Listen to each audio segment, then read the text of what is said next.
First look of the night at Jeremy Jones, who comes in the rotation for Gonzaga. Boy, Gonzaga has done a good job of limiting Crandall and Stewart, but it's been the complementary player, Seals in this case, as there's a left-hand hook by Williams. Gonzaga had a plan coming out of that timeout. Wide pin down to Norvell and goes straight to a drop to Williams on the block. Good execution, patience. Interesting, no double from North Dakota. We saw that double come early here in the first half. Good recognition from Williams just to go to work. And now almost a turnover. Crandall corrals it. Will bounce pass. Aaron out of bounds. Gonzaga basketball. We also have our first look at Garrett Franken, who comes into the contest. Brian Jones with North Dakota going up against Gonzaga. First time that we've seen that matchup since 1972. Both teams looking to make up for lost time. Here's Perkins. Lost the ball, loose ball. Out of bounds remains Gonzaga basketball. Well, with Perkins, are we going to see the Josh Perkins that we saw on opening night where he was hunting for a shot? It's been Norvell has been, of course, very assertive offensively. He hasn't given that up to him in many ways, but where do we see Josh in the flow? I think it's just a matter of picking and choosing your spots. I mean, there's going to be nights where Perkins gets a lot of looks. There's going to be other nights where teams focus in on him and try to take things away. And when that has happened, other guys have stepped up. We've talked about Norvell has been very good the last 4 games or so.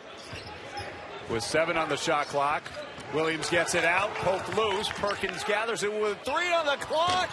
Almost knocked it down, and Norvell the rebound.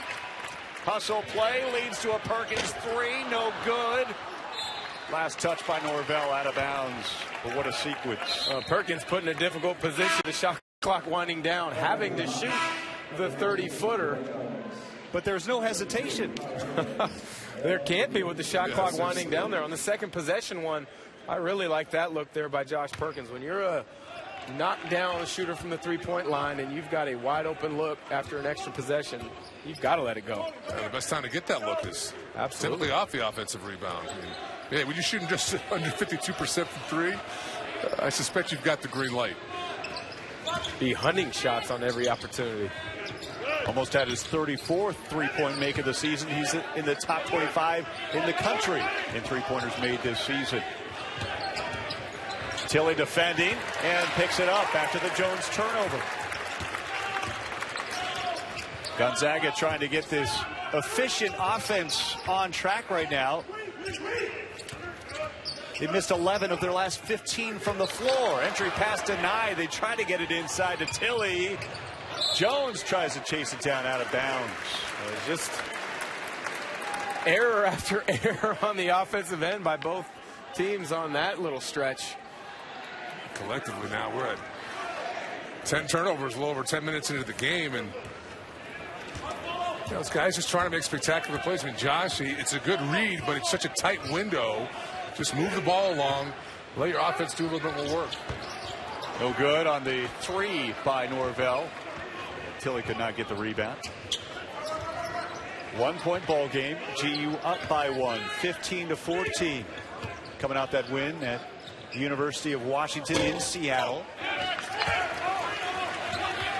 Where, remember, UW had come off that win in Kansas City, in a quote-unquote neutral site against then number 2 Kansas. That UW win over Kansas was the biggest upset up till now for the college basketball season if you look at the analytics. Jones picks up the foul, his first. And then maybe taking some of the luster off that win by UW was Arizona State, then going to Lawrence and beating Kansas a couple days later. I've seen Bill Self's stated this is not. He wishes this team, this collection of players, had some more toughness. When you look at what they have, they don't have great size. Typically, Kansas does. It's just not the same type of Kansas team that we've seen. Oh, we're talking about upsets last week. How about just today alone in the top 25? Wichita State goes down. Well, Oklahoma, I really like that young guard, Trae Young. He is absolutely fun to watch. But the one that's interesting or has a tie into this game is Florida. They're just falling They're apart. slid this last 2 weeks or so. Third loss in the last 2 weeks. They looked top 5 material after beating Gonzaga at the PK 80. K3 kicks out to Norvell with 8.5 minutes to play. Still a close contest. And now a charge is called against J3. Boy, Avance took a shot down low. And that's a scouting charge. In other words, he took the scouting report. He understands on these types of catches, Jonathan prefers to attack quickly on the baseline. He anticipated it perfectly. Paid for it. Boy, he did. But I think he's still catching his wind on that one. That's a heady play. Well, folks, we've seen a total of 13 makes from the field so far and 11 turnovers. Seals pulls the trigger on that jumper over Jones. Seals continues his impressive play. 10 points now on the night, 5 of 6 from the field. His mid-range game is nice, to say the least. First signs of life from this Gonzaga crowd. And cannot prompt a 3 by Norvell. Well, Seals is trying to seal the deal here in Spokane, where Gonzaga has missed its last 5 from the floor. North Dakota leads by 3. Whew, that was close.